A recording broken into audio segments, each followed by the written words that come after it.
민수기 14장 26절부터 35절까지 돌아가면서 한 절씩 읽겠습니다. 여호와께서 모세와 아론에게 말씀하여 이르시되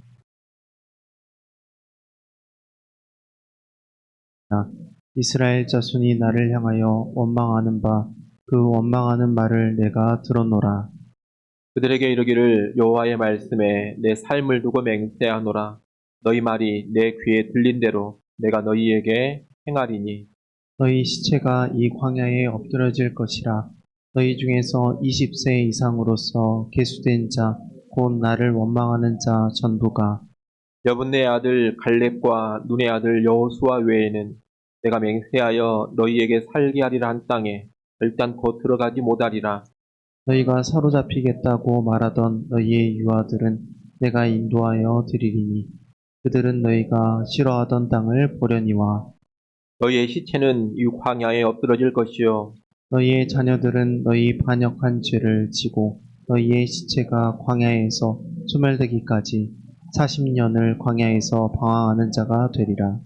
너희는 그 땅을 정탐한 날수인 40일의 하루를 1년으로 쳐서 그 40년간 너희의 죄악을 담당할지니 너희는 그제서야 내가 싫어하면 어떻게 되는지를 알리라 하셨다 하라.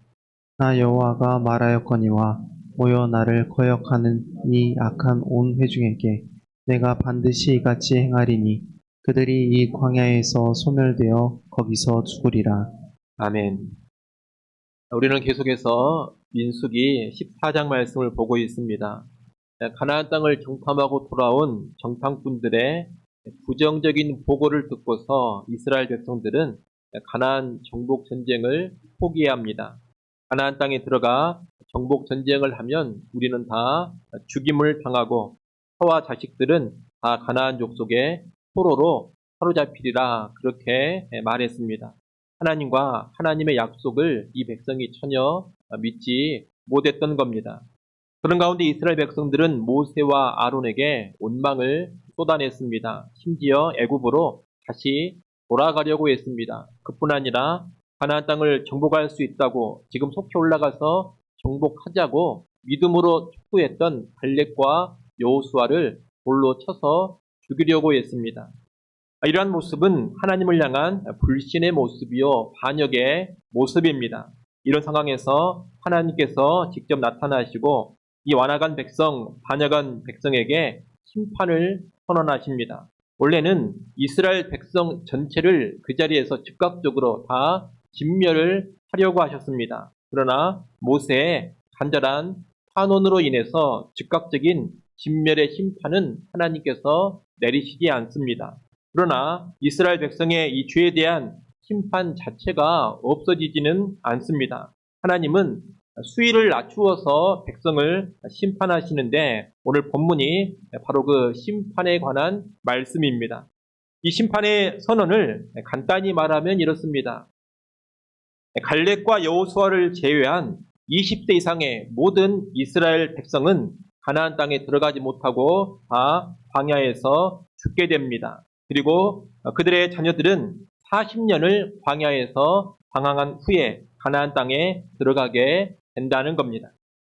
우리는 하나님의 심판 선언이 주어지는 오늘 본문에서 두 가지를 배우게 됩니다.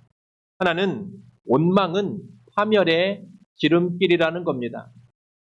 오늘 본문 27절에 보면 하나님은 백성에게 노하시며 원망이라는 말을 3번 연거푸 쓰십니다. 나를 원망하는 이 악한 회중, 나를 향하여 원망하는 바, 그 원망하는 말 이렇게 거듭해서 원망이라는 단어를 쓰고 계신다는 겁니다. 지금 하나님께서 거듭 원망이라는 단어를 쓰고 계시는 것은 그만큼 이 백성의 원망하는 일을 심각하게 보고 계신다는 겁니다. 이 원망은 하나님의 선하심을 부정하는 것이며 또한 하나님의 능력도 부정하는 것입니다. 우리 하나님은 선하신 분입니다. 사람에게, 자기 백성에게 언제나 가장 좋은 것을 주고자 하시는 분입니다. 하나님은 또한 주고자 하시는 그 선한 것을 얼마든지 주실 수 있는 능력을 가지고 계십니다. 비록 환경이 열악하고 환경이 부정적으로 보인다 하더라도 하나님은 얼마든지 그 환경을 변화시키실 수가 있고 또 그 환경을 뛰어넘어서 초월해서까지 선한 것을 주실 수 있는 그런 전능의 하나님이십니다. 무슨 일이 벌어진다 하더라도 협력하여 선을 이루시는 그분이 선하신 하나님, 전능하신 하나님이십니다. 하나님은 그분의 선하신 성품과 전능하신 능력을 언제나 백성들에게 계시해 주셨습니다. 그런데 이런 하나님의 선하심, 하나님의 능력을 이 백성은 계속해서 믿지 않고 불신하며 멸시를 하고 있는 겁니다. 그 불신과 멸시 가운데 나오는 것이 바로 이 백성의 원망입니다. 일반적으로 사람이 왜 원망을 하게 되느냐? 다른 이유가 아닙니다. 하나님의 선하심 그리고 하나님의 능력을 불신하기 때문에 원망을 하는 겁니다. 하나님을 못마땅하게 생각하기에 원망합니다. 하나님을 불신하면서 선하신 하나님과 맞서려는 그런 성향에서 인간의 원망이 나오는 겁니다. 하나님은 이렇게 원망하는 백성을 가리켜서 악한 백성이라고 하십니다. 원망을 악한 죄로 간주하시는 겁니다. 물론 하나님께서 하나님 백성이 원망을 한다고 해서 한번 원망하면 바로 내쳐버리는 그런 분은 결코 아니십니다. 오늘 보면 27절에도 여러분 보시면 내가 어느 때까지 참으랴 이렇게 말씀을 하십니다. 오래도록 내가 참아 왔다는 겁니다. 하나님은 이미 그 전에 여러 번 반복적으로 나타났던 이스라엘 백성의 원망을 참아 주셨습니다. 출애굽기에서는 원망이 있어도 전혀 징벌하시지 않았습니다. 이제 민수기로 오게 되면 원망에 대해서 징벌을 하시며 원망하지 말 것을 좀 더 적극적으로 가르치셨습니다. 그런데 그런 과정을 다 거치고서도 독한 원망을 그치지 않으니 하나님 결국 무서운 심판을 선언하시는 겁니다. 그러니 원망 한번 했다고 해서 하나님이 바로 나를 치실 것이다 이런 생각을 할 필요는 없습니다. 그런 하나님은 결코 아닙니다. 그러나 여하튼 하나님을 원망하는 것은 그릇된 일이고 이 원망이 반복적으로 지속적으로 나타난다면 그것은 상당히 심각한 죄, 악한 일이 될 수 있음을 알아야 합니다. 신앙생활의 초기에 그래도 아직 뭘 좀 모르고 덜 배웠을 때에는 그런 원망을 하나님이 넘어가 주실 수는 있습니다. 그러나 신앙의 연수가 오래되고 하나님에 관하여서 충분히 배우고 알았음에도 불구하고 걸핏하면 원망하는 모습을 보인다면 그런 사람은 큰 징벌에 떨어지게 될 겁니다. 오늘 본문의 이스라엘 백성들은 반복적이고 지속적인 원망으로 인해서 광야에서 다 죽임을 당하게 됩니다. 29절 말씀을 한번 보십시오. 29절에 보면 너희 시체가 이 광야에 엎드러질 것이라 그렇게 말하고 있습니다. 32절을 보십시오. 거기 보면 너희의 시체는 이 광야에 엎드러질 것이요 라고 합니다. 33절 가운데 부분도 보십시오. 너희의 시체가 광야에서 소멸되기까지 라고 합니다. 35절 뒷부분에서는 그들이 이 광야에서 소멸되어 거기서 죽으리라 이렇게 말씀합니다. 하나님은 지금 계속해서 시체와 죽음을 언급하십니다. 시체와 죽음을 언급하시면서 원망의 죄에 대한 무서운 심판, 사망의 심판을 선언하고 계시는 겁니다. 또한 원망한 이 백성의 자녀들도 40년간 광야에서 방황을 하며 고생하게 되리라고 하십니다. 33절 말씀을 여러분이 한번 읽어보십시오. 33절 읽습니다. 너희의 자녀들은 너희 반역한 죄를 지고 너희의 시체가 광야에서 소멸되기까지 40년을 광야에서 방황하는 자가 되리라. 아멘. 20세 미만의 자녀들은 광야에서 죽지는 않습니다. 부모 세대가 심판을 받아서 모두 다 광야에서 죽기까지 광야에서 방황만 하며 고생을 하게 됩니다. 한 가족 공동체다 보니 어쩔 수 없이 부모 세대의 죄를 이 자녀들이 함께 짊어지면서 고통을 당하게 되는 겁니다. 여러분 보십시오. 지속적이고 반복적인 원망이 지금 얼마나 파괴적인 결과를 가져왔습니까? 젖과 꿀이 흐르는 땅인 가나안의 복락을 누리는 축복은 이제 물 건너가 버렸습니다. 축복은커녕 광야를 방황하다가 이 광야에서 다 죽어나가게 됐습니다. 그의 자녀들 역시 40년 동안 광야를 방황하면서 고생을 하게 됩니다. 우리는 이것을 보면서 이 원망이 정말로 크고 심각한 죄요. 그 결과가 파괴적이라는 것을 배우게 되는 겁니다. 그런데 안타깝게도 구약 이스라엘 백성만 그러는 것이 아니라 오늘날도 보면 간혹 신자들의 입에서 원망의 소리가 너무나 쉽게 나오는 것을 보게 됩니다. 하나님께서 베풀어 주신 은혜는 망각해버리고 뭔가 좀 불행해 보이는 일, 뭔가 좀 괴로운 일이 펼쳐지기만 하면 하나님을 향해 못마땅한 소리를 해댑니다. 때로는 내 잘못으로 인해 문제가 생겼고 내 죄로 인해 고통을 당하고 있음에도 불구하고 하나님을 원망합니다. 하나님의 선하심, 하나님의 능력을 불신하면서 원망을 하기도 합니다. 때로는 주변 성도나 지도자에 대한 원망도 비일비재하게 나타납니다. 근데 여러분 오늘 본문도 그렇습니다만 성경에 보면 원망을 해가지고 잘 되는 경우가 하나도 없습니다. 원망하면 언제나 부정적인 결과로 끝이 납니다. 우리가 이것을 잘 알고 원망하는 일을 꼭 피하시기를 바랍니다.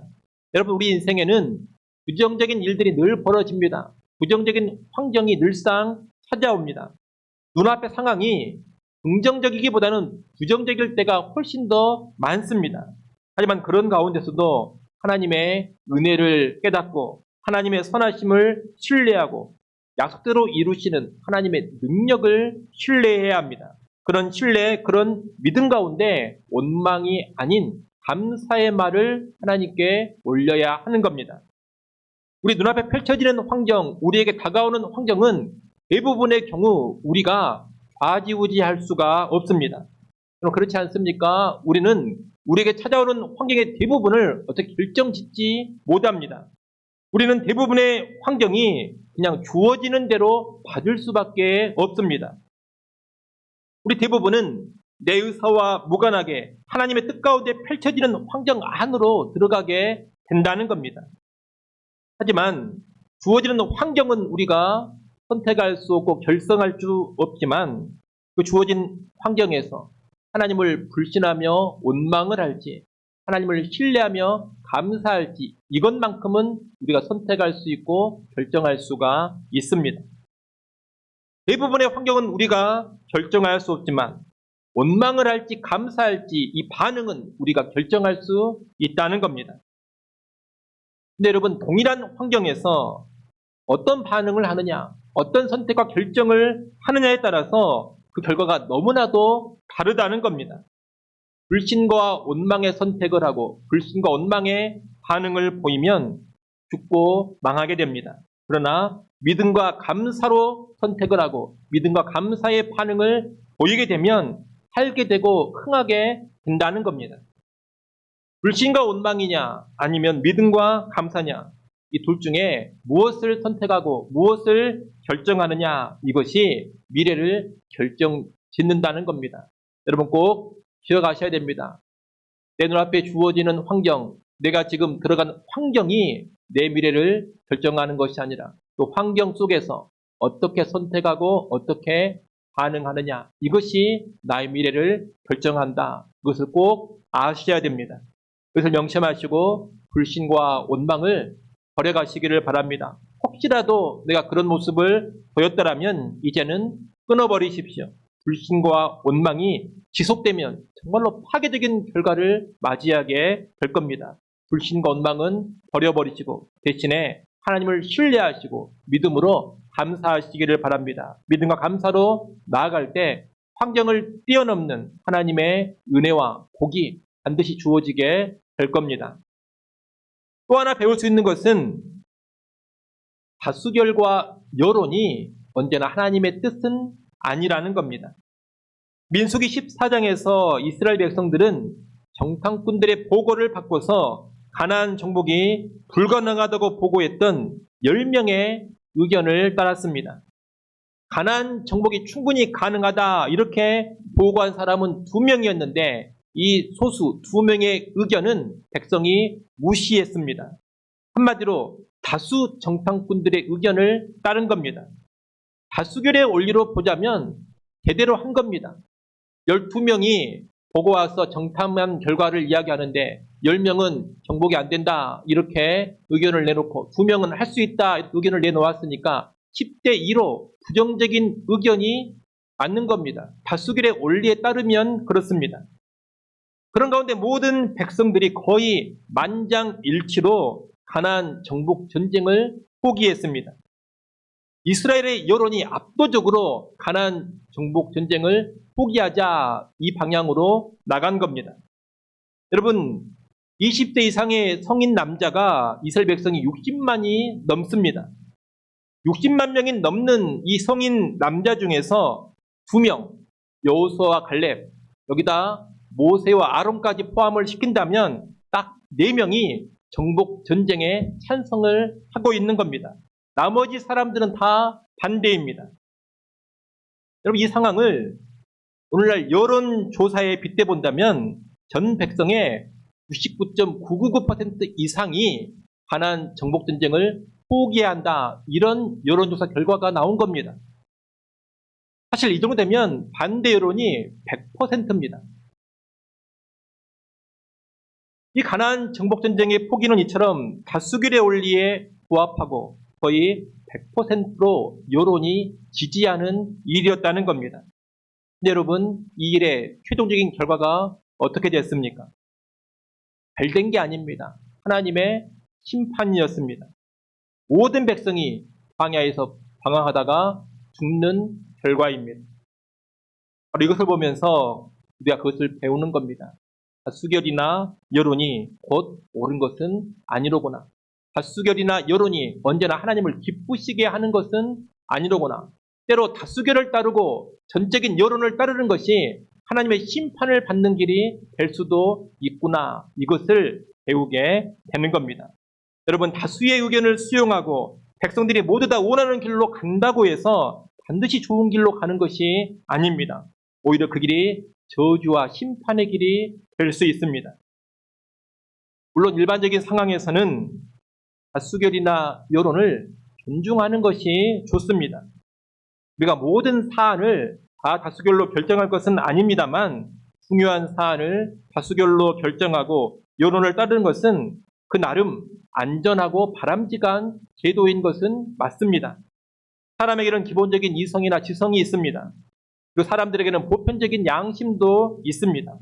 그런 면을 감안할 때 다수결과 여론은 분명히 신뢰할 만한 면이 있는 겁니다. 혼자서 또는 소수가 독단적으로 움직이기보다는 다수의 의견을 들으면서 다수결을 따르고 여론을 따라 움직이면 더 나은 길로 갈 가능성이 분명히 더 높기는 합니다. 하지만 그와 동시에 사람에게는 죄성이 있습니다. 그리고 이기심이 있습니다. 사람은 때로 논리적이기보다는 아주 감정적이기도 하고 사람은 또 눈앞의 이익, 특별히 자기 이익에만 강하게 집착하는 경향이 있습니다. 더군다나 타락하여 부패한 우리 인간 안에는 하나님을 대적하고 하나님의 말씀을 대적하려는 그런 성향이 아주 강하게 내재되어 있습니다. 그러다 보니 의외로 다수결과 여론이 하나님을 대적하고 하나님의 뜻을 거스르는 경우도 많이 있다는 겁니다. 성경에 보면 이스라엘 백성들은 선지자들의 말씀 선포를 대적하는 경우가 아주 많았습니다. 선지자들의 말씀 선포와 백성의 여론이 충돌하는 경우가 대부분이었습니다. 그런 가운데 많은 선지자들이 백성에 의해서 죽임을 당했습니다. 여론에 의해서 순교를 한 겁니다. 신약의 예수 그리스도도 백성의 소리에 따라 여론 재판을 당해 죽임당한 측면이 있습니다. 초대교회의 순교자들도 당시의 상황으로 본다면 다수결의 희생자들이었습니다. 이런 모습들은 다수결과 여론이 하나님을 대적하는 부정적인 장치로 작동될 수 있다는 것을 잘 보여주는 겁니다. 그래서 우리는 이 두 가지를 다 감안할 때 이렇게 정리를 해볼 수가 있겠습니다. 별로 문제될 것이 없는 일반적인 상황에서는 다수결과 여론을 존중하고 따르는 것이 좋습니다. 그러나 하나님의 말씀과 하나님의 뜻이 분명하다면 다수결이나 여론에 반한다 하더라도 하나님의 말씀을 따라가야 합니다. 하나님의 말씀에 반하지 않는다면 다수결이나 여론을 따라 일해가는 것도 괜찮습니다. 좋을 겁니다. 그러나 하나님의 말씀에 어긋나는 일이라면 아무리 많은 사람이 지지하고 원한다 하더라도 따르지 않아야 되고 오직 말씀대로만 나아가야 하는 겁니다. 여러분, 교회는 하나님을 왕으로 모시고 하나님의 말씀의 통치를 받는 공동체입니다. 사람을 기쁘게 하는 공동체가 아니라 왕이신 하나님을 기쁘시게 하는 공동체입니다.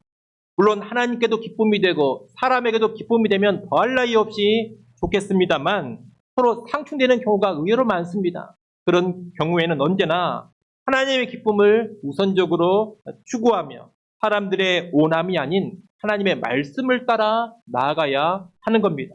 그래야지만 제대로 된 교회다, 그렇게 말할 수가 있을 겁니다. 이와 연관해서 여러분 잘 아시는 갈라디아서 1장 10절 말씀 한번 보겠습니다.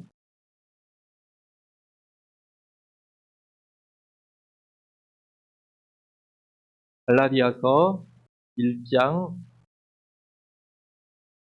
10절 말씀입니다.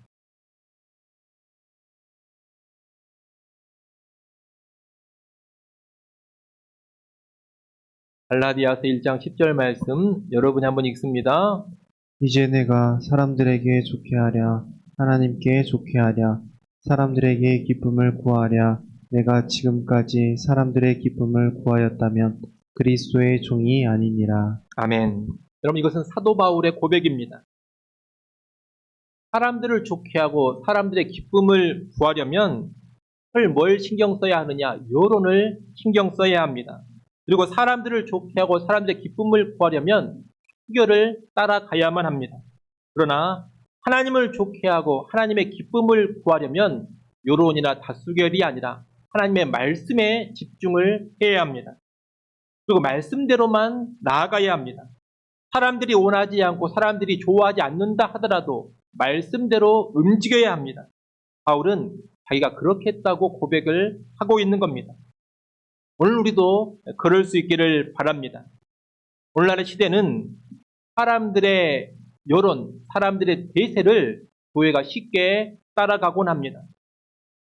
이 시간에 자세하게 이야기할 것은 아닙니다만 교회가 동성애를 찬성하고 지지하게 된 것, 그리고 또 여러 교단에서 여성 안수를 허용한 것, 이런 것들이 다 어디에 영향을 받은 것이냐? 여론에 영향을 받고 수많은 사람들의 온함에 영향을 받아가지고 결정이 되어진 것들입니다.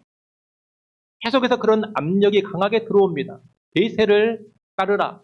수많은 사람들이 좋아하고 수많은 사람들이 원하는 대로 교회가 정책을 결정하고 정책을 집행해라. 그렇게 따르지 않으면 사람들이 싫어하고 사람들이 멀리하면서 교회가 위태로워질 것이다. 이런 이야기들을 정말로 많이 합니다. 그래서 계속해서 교회가 여론을 따라가게 되고 수많은 사람들이 무엇을 지금 기대하고 원하는가 여기에 집중을 하면서 거기에 반응을 해주려고 합니다. 그런 식으로 나가는 것은 결코 축복의 길이 아님을 알아야 합니다. 교회는, 그리고 그리스도인들은 대다수 사람들의 의견에 반한다 하더라도 하나님의 말씀을 붙잡고 살아가야 합니다. 주도적인 여론과 맞지 않는다 하더라도 하나님의 말씀을 따라가야 합니다. 여호수아와 갈렙처럼 대다수가 반대하고 싫어하는 좁은 길로도 가야 하고 백성에게 돌 맞을 수 있는 그런 길로도 가야 합니다. 그래야지만 왕이신 하나님의 백성이요 주 대신 예수 그리스도의 종이 되는 겁니다. 그리고 그렇게 살 때 궁극적으로 참된 안전과 승리와 영광을 보장받게 되는 겁니다.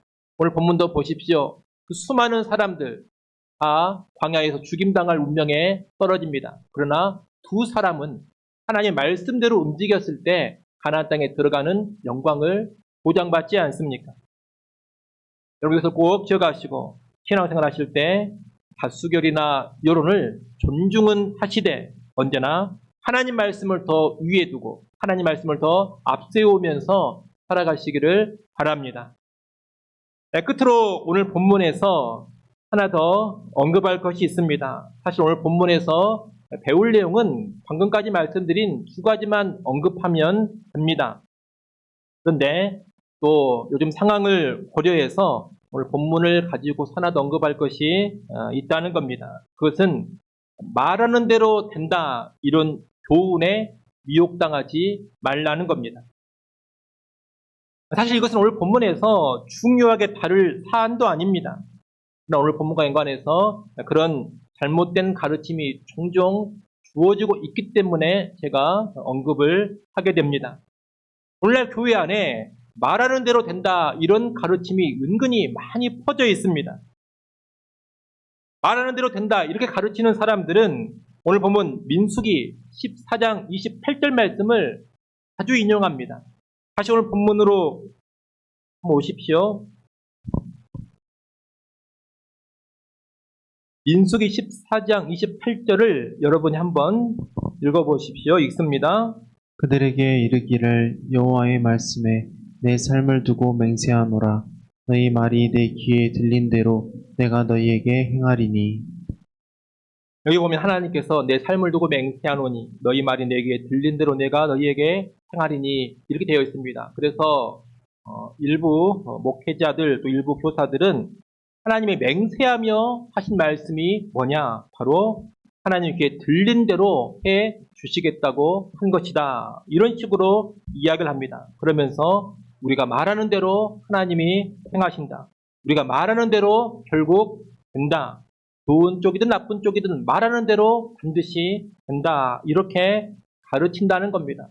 여러분도 이런 가르침을 많이 들어보셨을 겁니다. 얼핏 들으면 맞는 말 같습니다. 성경에도 딱 근거가 있는 것 같습니다. 하지만 잘못된 가르침입니다. 말이 중요한 것은 분명합니다. 말 한마디로 천냥빚을 갚는다 이런 속담처럼 말의 영향력이 상당합니다.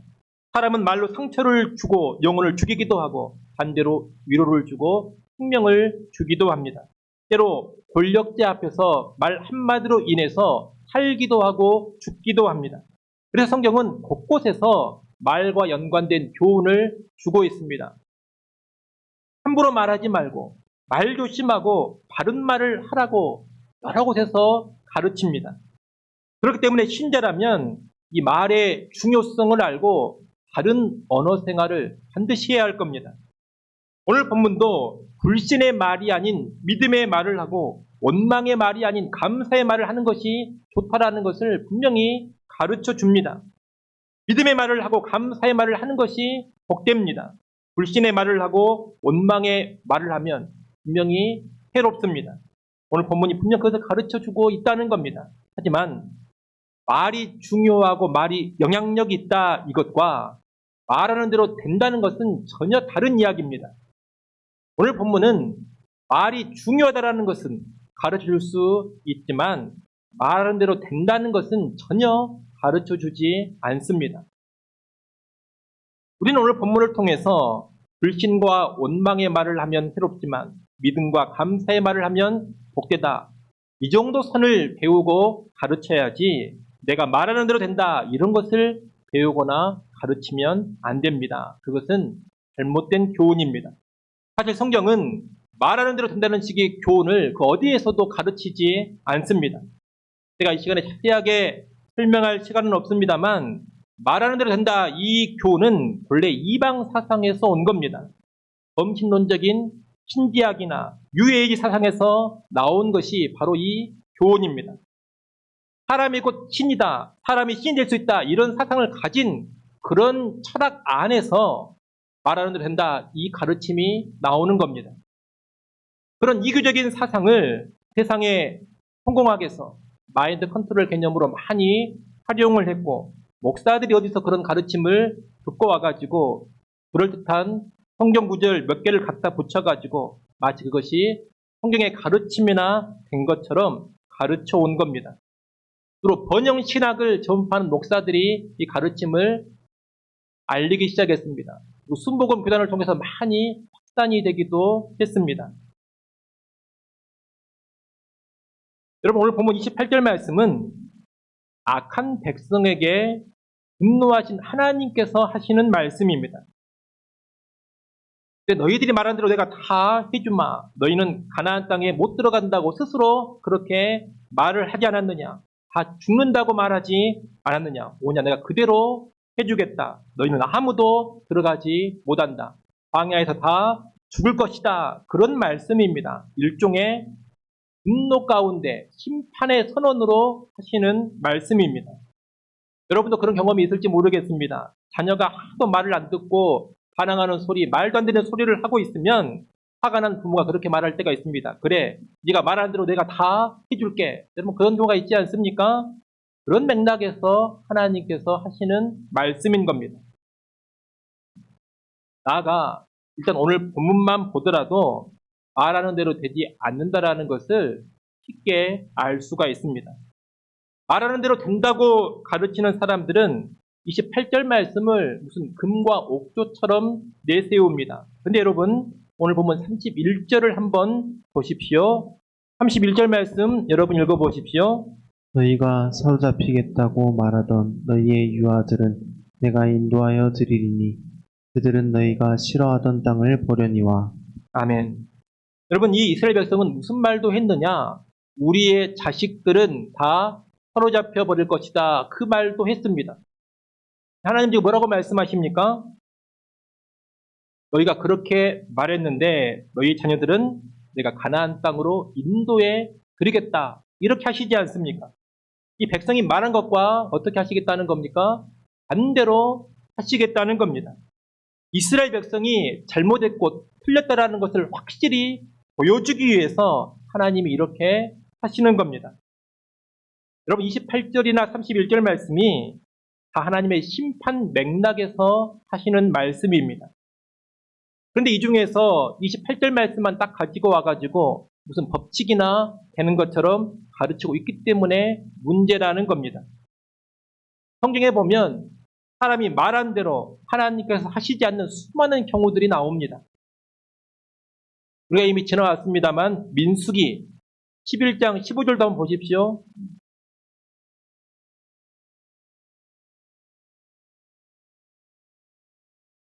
민수기 11장 15절 한번 읽어보십시오.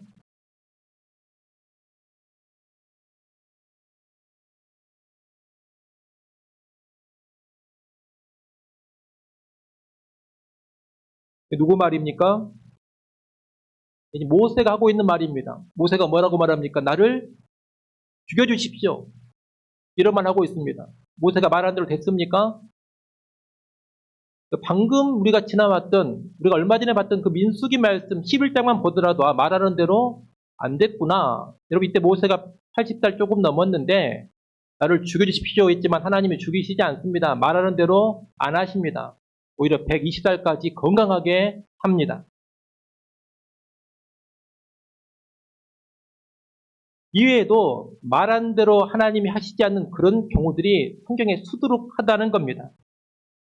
그래서 성경은 사람이 말한 대로 하나님이 다 하신다. 말한 대로 꼭 된다. 그런 가르침을 절대로 주지 않고 있다는 겁니다.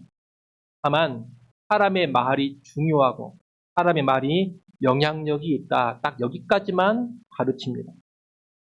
여러분 사람의 말은 영향력이 있지만 절대적인 능력이 있는 것은 결코 아닙니다. 그래서 사람이 내가 말하는 대로 다 되는 것이 아닙니다. 여러분 말하는 대로 다 되는 것은 오직 하나님의 말씀뿐입니다. 우리 기독교 신앙은 말하는 대로 된다 이렇게 믿으면서 내가 선포하고 내가 말하면서 주도적으로 치고 나가는 그런 신앙이 아닙니다. 기독교 신앙은 내가 하나님의 말씀을 믿고 주어진 그 말씀을 믿으면서 그 말씀을 뒤따라 가는 겁니다. 그것이 기독교 신앙입니다. 그래서 여러분 잘 기억하시고 말하는 대로 된다는 그런 거짓 교훈, 거짓 가르침에 미혹당하지 않기를 바랍니다. 얼핏 들으면 참 멋진 말이고 참 힘이 되는 말이지만 성경이 가르치지 않기 때문에 거짓된 가르침이라고 하는 겁니다. 거짓 가르침에 미혹돼가지고 좋은 결과를 얻을 리가 없습니다. 그래서 여러분 꼭 기억하시고 언제나 바른 교훈 안에 여러분이 거하시기를 바랍니다. 오늘 말씀 정리하겠습니다. 범죄하고 반역한 백성에 대한 하나님의 심판 선언이 오늘 본문의 내용입니다. 이 하나님의 심판 선언을 보면서 두 가지를 생각해 봤습니다. 원망은 파멸의 지름길이기 때문에 불신과 원망의 말을 버리고 믿음과 감사의 말을 하라고 했습니다. 다수결과 여론이 곧 하나님의 뜻은 아니니 다수결이나 여론에 매이지 말고 하나님의 말씀을 위에 두고 하나님 말씀을 앞세우고 하려고 했습니다. 그리고 추가적으로 말하는 대로 된다는 가르침이 성경에서 가르치지 않는 거짓 교훈임을 알려드렸습니다. 여러분 이런 내용들을 잘 기억하시고 여러분의 삶에 신앙생활에 적절하게 적용해 갈 수 있기를 바랍니다. 기도하겠습니다. 아버지 하나님, 불신과 원망에 빠졌던 이스라엘 백성이 하나님의 큰 심판 가운데 떨어지는 것을 보았습니다. 불신과 원망이 얼마나 큰 죄요, 무서운 죄인지를 잘 깨닫게 하셔서 불신과 원망을 버려가게 하여 주시옵소서. 언제나 하나님을 신뢰하는 믿음으로 살게 하시고 그 믿음 가운데 감사의 말을 올려드리게 하여 주시옵소서. 아버지 하나님 또한 다수결과 여론에 휘둘리는 교회와 성도들이 아니라 언제나 하나님의 말씀을 위에 두고 앞세우며 살아가는 성도들이 되게 하여 주시옵소서.